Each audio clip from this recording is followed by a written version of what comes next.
Indus Valley വാർഷിക report മോദിയുടെ കസേര ഇളക്കുന്നു. മൂന്നാമൂഴത്തിൽ ഈ പോക്ക് പോയാൽ അധികകാലം ഇനി ഭരണത്തിൽ തുടരാൻ സാധിക്കില്ല.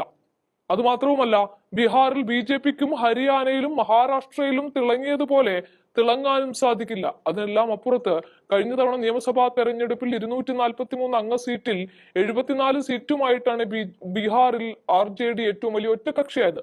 നിതീഷിന്റെ JDUവിന് ആകെ ലഭിച്ചത് 43 സീറ്റും. തുടർന്ന് 74 സീറ്റ് നേടിയ BJPയുമായി കൈകോർത്ത് ഭരണത്തിലേറുകയാണ് ഉണ്ടായത്. കോൺഗ്രസിന് 10 സീറ്റുകൾ മാത്രമാണ് അന്ന് ലഭിച്ചത്. പിന്നീട് BJPയുമായി ഇടഞ്ഞ് നിതീഷ് RJDയുമായി കൈകോർത്ത് ഭരണത്തിലേറി. എന്നാൽ ലോക്സഭാ തെരഞ്ഞെടുപ്പിന് തൊട്ടു മുൻപ് ആ സഖ്യം അവസാനിപ്പിച്ച് NDAയിലേക്ക് വീണ്ടും ചേക്കേറുകയായിരുന്നു. എന്നാൽ ഇപ്പോൾ നിതീഷിന്റെ മാർജിൻ ഇടിഞ്ഞു എന്ന സർവേ കൂടി വന്ന സാഹചര്യത്തിൽ കോൺഗ്രസ് ശക്തി പ്രാപിക്കുകയും RJD കരുത്തു കാട്ടുകയും ചെയ്താൽ ഒരു പക്ഷേ ഇന്നലെ വരെ ഇന്ത്യ മുന്നണിയിൽ ഉണ്ടായിരുന്ന നിതീഷ് ഒരു ചാൻസ് കിട്ടിയാൽ വീണ്ടും ഇതേ മുന്നണിയിലേക്ക് മാറും എന്ന കാര്യത്തിൽ BJPക്ക് സംശയമൊന്നുമില്ല.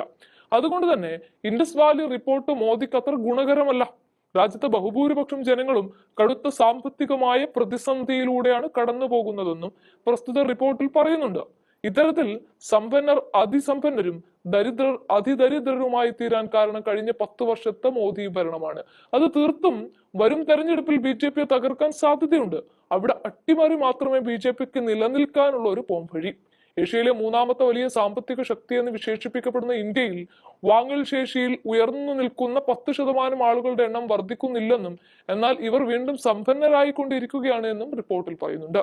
രാജ്യത്ത് ആകെയുള്ള സമ്പന്നരുടെ എണ്ണം വർദ്ധിക്കുന്നില്ല എന്നും അത് സ്തംഭിച്ചു നിൽക്കുന്ന ഒരവസ്ഥയുമാണ്. എന്നാൽ ജനസംഖ്യയിലെ ഒരു വിഭാഗം ജനങ്ങൾ ഉപഭോഗത്തിന്റെ കാര്യത്തിൽ വളർന്നു വരാൻ ആഗ്രഹിക്കുന്നുണ്ടെങ്കിലും അവരുടെ ചെലവഴിക്കലുകൾ ജാഗ്രതയോടെയാണുള്ളത് എന്ന് റിപ്പോർട്ട് പറയുന്നുണ്ട്. അടുത്തിടെയാണ് 300 ദശലക്ഷം വരുന്ന ഈ വിഭാഗം കൂടുതൽ ചെലവഴിക്കാൻ തുടങ്ങിയതെന്നും റിപ്പോർട്ട് പറയുന്നു. ഉപഭോഗശേഷിയിൽ മാത്രമല്ല, വലിയൊരു വിഭാഗം ഇന്ത്യക്കാരുടെ സമ്പാദ്യശീലത്തിലും കുത്തനെ കുറവുണ്ടായതായും ഈ റിപ്പോർട്ട് ചൂണ്ടിക്കാണിക്കുന്നുണ്ട്. ജനങ്ങളുടെ കടബാധ്യതയിലും കുതിച്ചുചാട്ടം ഉണ്ടായതാണ് റിപ്പോർട്ട് വ്യക്തമാക്കുന്നത്. ഇക്കാരണങ്ങളാലൊക്കെ തന്നെ ജനങ്ങളുടെ വാങ്ങൽ ശേഷി സാരമായി ബാധിക്കുമ്പോൾ താഴേക്കാണ് ഈ വികസിക്കാൻ പോകുന്ന രാജ്യം പോകുന്നത് എന്ന തിരിച്ചറിവ് കൂടി ഈ റിപ്പോർട്ട് നൽകുമ്പോൾ അത് മോദിക്ക് ഒട്ടും നല്ലതിനല്ല.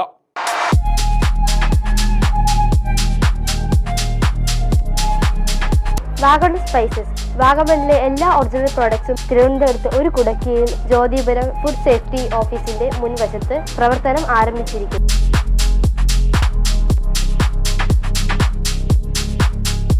കശുവണ്ടി, കുരുമുളക്, ഗ്രാമ്പു, ഏലക്ക, പട്ട, കാഷ്യൂനട്ട്, നട്ട്സ്, ആൽമണ്ട് എന്നിവയെല്ലാം ഇവിടെ ലഭ്യമാണ്.